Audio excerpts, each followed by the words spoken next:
उसकी बात सुन मैं मुस्कुरा दिया और ऐसे ही लेटा रहा। घड़ी में सुबह के 2 बजने को आए थे और हम दोनों की आंखें ही बंद थी। मैंने कुनमुनाते हुए कहा, आप हटो, मुझे नीचे जाना है। नीतू ने कहा, पर मैंने नीतू को और कसकर अपने से चिपका लिया और कुनमुनाते हुए ना कहा, डार्लिंग, आज मेरी पहली रसोई है, प्लीज जाने दो। नीतू ने विनती करते हुए कहा, अभी सुबह के 5 बजे हैं, इतनी सुबह क्या रसोई बनाओगे? मैंने बिना आंख खोले कहा। भाभी ने कहा था कि 5 बजे वो आएंगी, देखो वो आने वाली होंगी। नीतू ने फिर से विनती की, पर मैं कुछ कहता उससे पहले ही दरवाजे पर दस्तक हो गई। मैं फौरन उठ बैठा और नीतू को कंबल दिया ताकि वो खुद को ढक ले और मैंने फौरन पजामा पहना और दरवाजा खोला। ऊपर मैंने कुछ नहीं पहना था और जैसे ही ठंडी हवा का झोंका मेरी छाती पर पड़ा मैं कांप गया और अपने दोनों हाथों से खुद को ढकने की कोशिश करने लगा। इधर भाभी मुझे ऐसे कांपते हुए देख हंस पड़ी और कमरे में दाखिल हो गई और मैंने फौरन एक शॉल लपेट ली।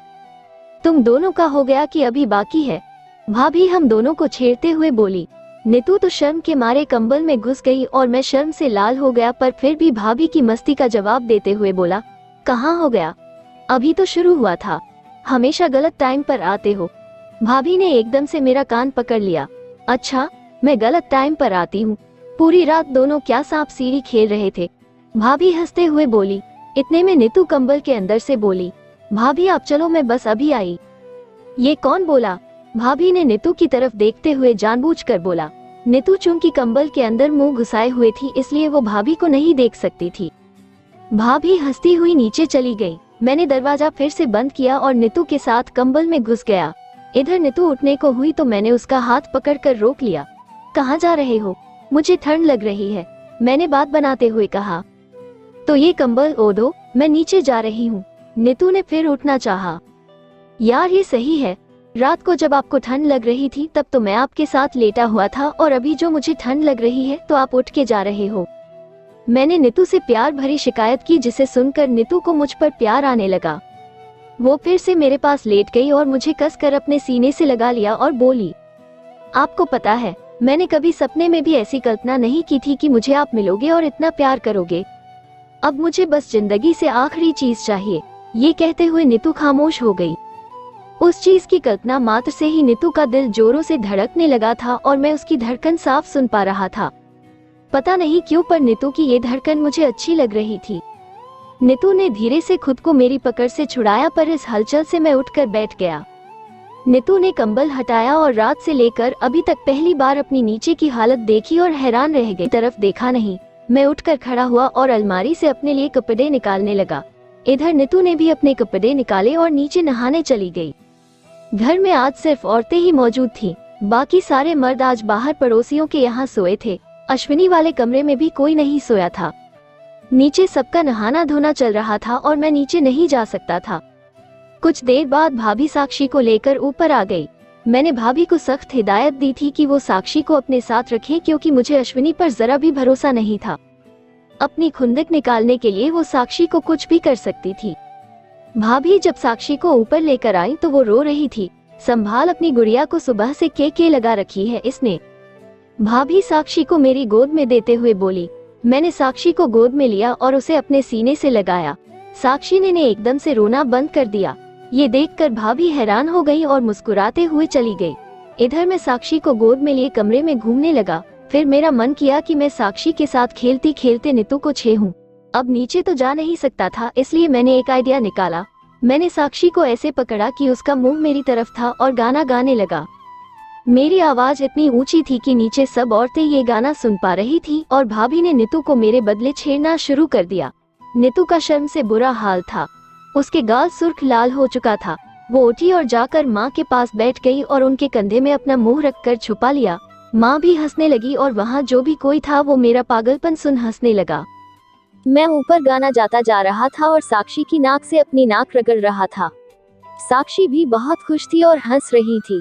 अपने नन्हे नन्हे हाथों से मेरी बड़ी नाक पकड़ने की कोशिश कर रही थी। जैसे ही मैंने गाना बंद किया, माँ नीचे बोली, ओ दिल वाले, नीचे आ, तेरा दिल मैं धड़काऊं।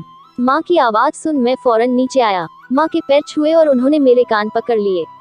बहू को छेड़ता है, रुक तुझे मैं सीधा करती हूँ। ये कहते हुए माँ ने मेरे गाल पर एक प्यार भरी चुटकी खींची और मैं हंसने लगा।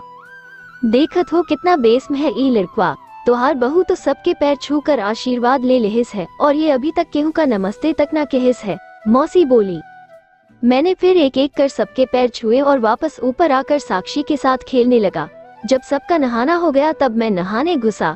गाना गुनगुनाते हुए मैं नहाया और कुर्ता पजामा पहनकर तैयार हुआ।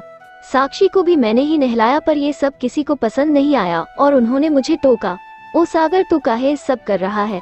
मौसी बोली और उन्होंने अश्विनी को डांट लगाते हुए कहा, तू कहुआन खड़ी खड़ी देखत है, ये काम खुद ना कर सकत है? क्यों मौसी, मैं क्यों नहीं कर सकता, आदमी हूँ इसलिए, मैंने उनकी तरफ घूमते हुए कहा। इस घर में सबसे ज्यादा सागर प्यार करता है साक्षी से, उसके अलावा वो किसी से नहीं संभलती। ताई जी बोली। दीदी ई का मेरा बच्ची से इतनी माया बढ़ाना ठीक नहीं। मौसी बोली। क्यों, एक बिन बाप की बच्ची को अगर बाप का प्यार सागर से मिलता है तो क्या बुरा है? ताई जी बोली और उन्होंने आगे मौसी को कुछ कहने का मौका ही नहीं दिया। पर ताई जी की ये बात मेरे दिल को लग गई। साक्षी मेरी बेटी थी और सब इस सच से अनविज्ञ थे और यही सोचते थे कि मेरा उससे मोह एक तरह की दया है। मैं साक्षी को लेकर चुपचाप ऊपर आ गया और उसे कपड़े पहनाने लगा।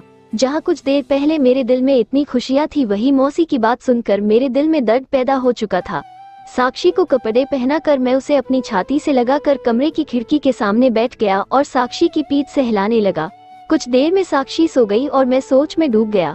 मुझे कुछ न कुछ करके साक्षी को अपनाना था, उसे अपना नाम देना था। नीतू समझ गई थी कि मुझे कितना बुरा लगा है और कुछ देर बाद वो ऊपर आ गई और मुझे गुमसुम खिड़की की तरफ मुंह करके बैठा देख उसे भी बुरा लगा। वो मेरे पीछे खड़ी हो गई और मेरे कंधे पर हाथ रखते हुए बोली, we will figure out a way. मैंने बस हाँ में सर हिलाया, पर दिमाग मेरा अब भी रास्ता ढूंढने में लगा था। पर नीतू मुझे हंसाना बुलाना जानती थी। नाउ चियर अप, मुझे नीचे रसोई के लिए बुलाया है और मुझे बहुत डर लग रहा है।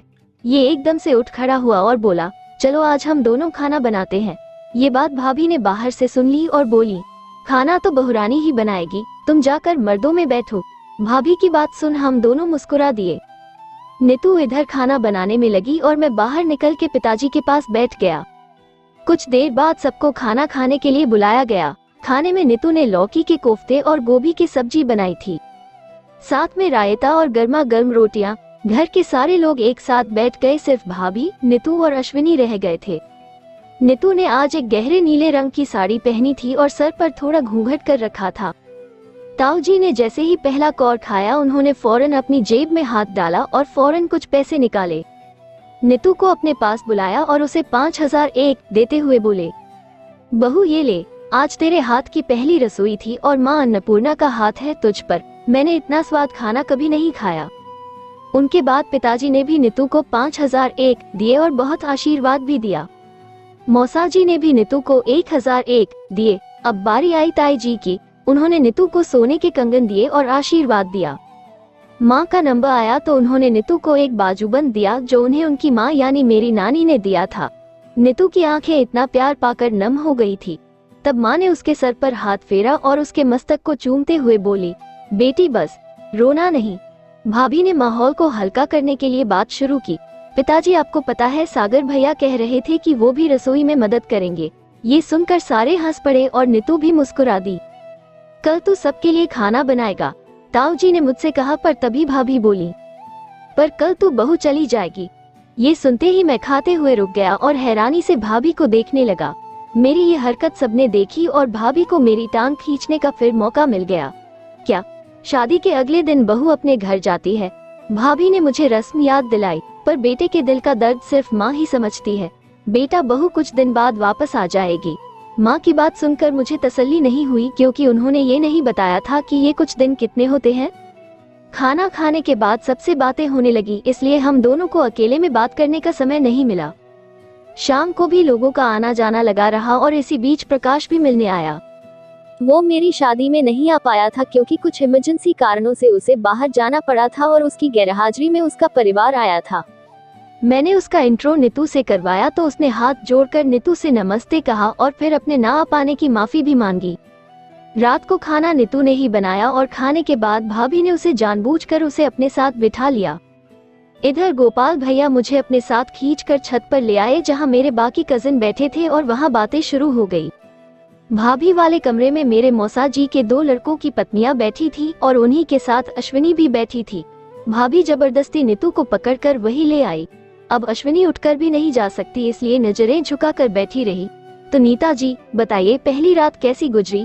कहीं देवर जी ने आपको तंग तो नहीं किया? भाभी ने कहा और सारे हंसने लगे। पहले तो नीतू ने सोचा कि बात हंसकर टाल दे, फिर उसे अश्विनी की शक्ल दिखी और उसने सोचा कि क्यों न हिसाब बराबर किया जाए। नीतू ने अपना हाथ भाभी के कंधे पर रखा और अपना सर उसी हाथ पर रखते हुए बोली, हाय भाभी, आपके देवर जी ने तो मेरी जान ही निकाल दी थी, निचोड़ कर रख दिया था मुझे। नीतू की बात सुन सारे शर्मा गए और भाभी नीतू को प्यार से डांटते हुए बोली, चुप बेशर्म। उनका इशारा अश्विनी की तरफ था कि उसके सामने नीतू ये क्या कह रही है। अरे तो इसमें क्या शर्म की बात, इसने भी तो कभी न कभी किया होगा। नीतू ने बात घुमा के कही पर वो सीधा अश्विनी को जाकर लगी। अश्विनी को अचानक ही वो रंगीन दिन याद आ गए और उसके दिल में भी हलचल मच गई।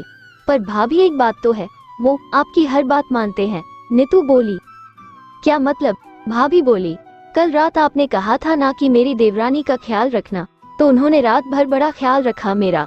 नीतू बोली और फिर शर्मा गई। ये सुनकर अश्विनी अंदर ही अंदर जल भून कर राख हो गई और सर झुकाए बैठी रही। हाँ, वो सब मैंने आज तुम दोनों का बिस्तर देखकर समझ गई थी। वैसे सच सच बता, तूने कल रात से पहले कभी? भाभी ने बात अधूरी छोड़ दी पर नीतू उनकी बात का मतलब समझ गई। नहीं भाभी, कल रात पहली बार था, इसीलिए तो इतनी घबराई हुई थी। पर सच्ची उन्होंने मेरा बड़ा ख्याल रखा और बड़े प्यार से। नीतू ने भी शर्माते हुए कहा और बात अधूरी छोड़ दी। पर इस मुई ने सबको बता दिया।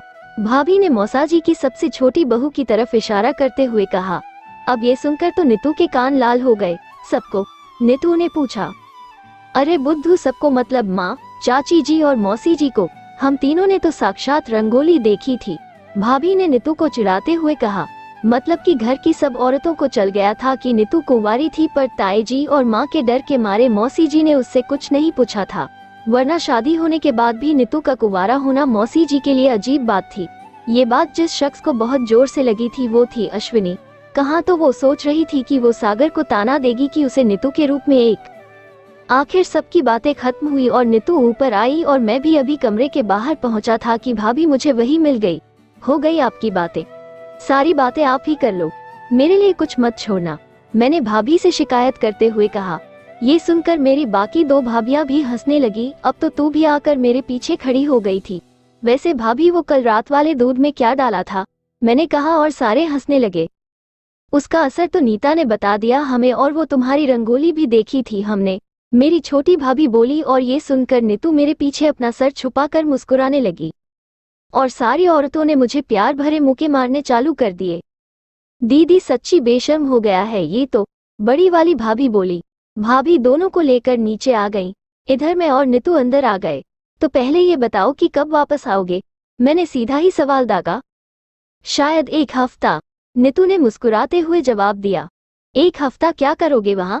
मैंने बेसब्री से पूछा। नाते रिश्तेदारों से मिलना होता है। और नीतू अभी कुछ बोलती उससे पहले ही मैंने उसकी कमर में हाथ डालकर उसे अपने पास खींच लिया और उसके होठों को चूम कर कहा, 2 दिन, बस इससे ज्यादा वेट नहीं करूंगा। क्या करोगे अगर मैं 2 दिन बाद नहीं आई तो?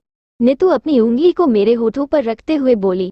फिर मैं आऊंगा अपनी दुल्हनिया को लेने, मैंने कहा और नीतू को गोद में उठा लिया और उसे बिस्तर पर लिटा दिया।